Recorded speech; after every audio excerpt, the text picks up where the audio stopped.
Speech, and thank you. I've certainly got the message. I think that's why I'm a troublemaker and my brothers are all bankers. I'm sure you're aware the Olympics are happening near here, and one of the things I've become aware of is that there are quite a lot of young people who are under pressure to either make a Mexico gesture or, whatever you do, don't make a Mexico gesture. I wondered what you'd say to those young people who are wrestling with a lot of the things that are wrong in this country and trying to think whether just be very straightforwardly participating in the Olympics or make some kind of gesture, what you'd advise them to do. And now, looking back on it, clearly you own your choices, and I absolutely respect that. But if you were making that choice again, would you tell them to go for it or to walk away if they could?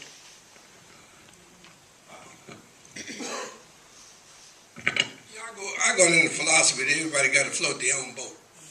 You know what I'm saying? First of all, the difference with a lot of young athletes of today relative to individuals back in my era, I think we pretty much knew who we were. We were very much aware of who we were. We were very much aware of our surroundings. We had never forgot those individuals that was far more talented than we were as athletes. That never made it based on drugs or what have you. Okay? I got in touch with the man in the mirror, as I stated earlier in my life. I knew who I was. I knew my history. I don't think most of these individuals have a clue as to who they are. They've been raised to believe that I'm this quote-unquote superstar. You understand?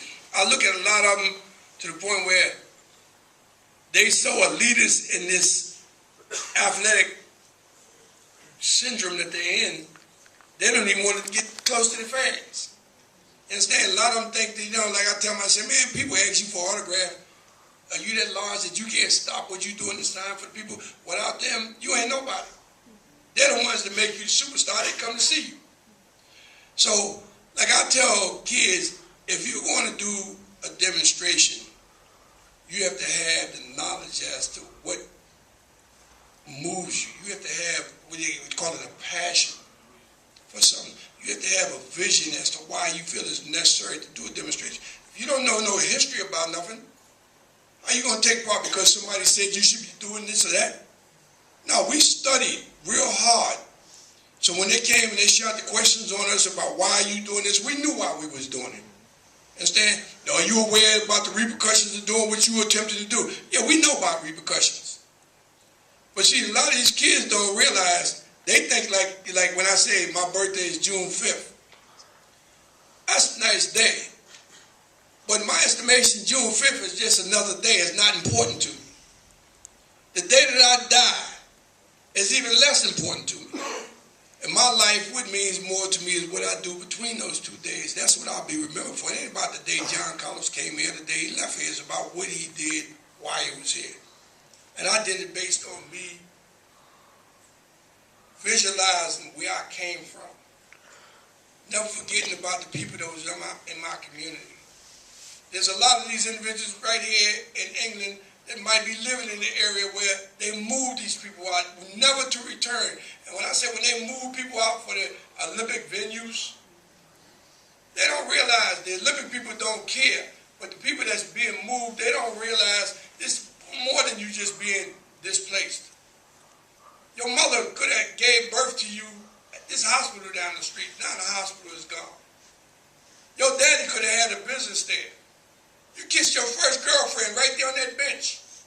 They wiped that whole out, so they're wiping your whole history out. You don't have an opportunity to go back and say, yeah, baby girl, this is where I was born, this is where I grew up. It's not there. You see a stadium there. A stadium that you won't even be able to send your kids to the play in.